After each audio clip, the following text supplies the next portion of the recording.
The cannabis conversation has heated up as the Pentecostal assemblies of the West Indies has expressed regret at the decision by policymakers to explore drafting a regulatory framework for a possible legalized regime. Presiding Bishop Reverend Kendall Augustine argues that there are better options that can yield economic benefits for the island. Is this the best use of our limited land resource as a 238 square mile island? Is this really the best use of our limited land resource? Shouldn't we look into investing in food security and essential crops? The pandemic that we are in right now shows why it is important to consider certain things as essential crops and food security. And what of the argument for the medicinal use of marijuana?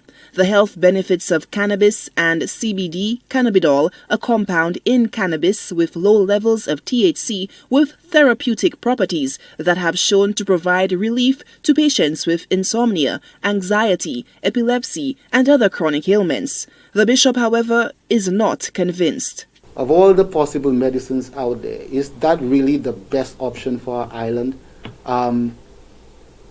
Why don't we explore other things that we know as solutions that actually people use as medicines, and therefore we would have unique medical products?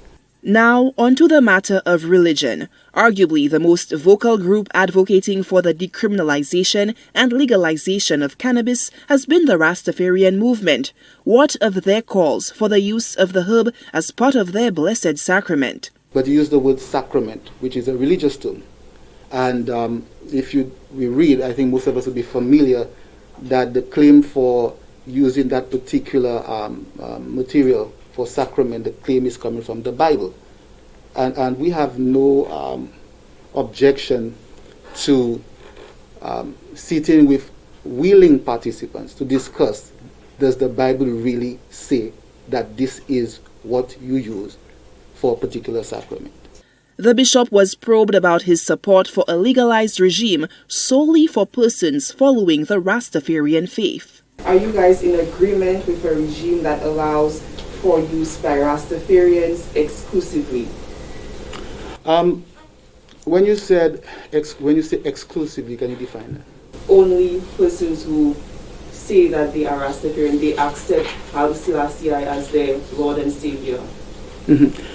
I would have to know exactly what they mean by use, because referring back to a point I made earlier, if it means that you are using it 24/7 and you're living next to you, right, or next to one of us, and you're using it 24/7 because it's your sacrament and it fills my house 24/7, but your claim is my sacrament, I can use it anytime, anywhere, then I would have issue with that.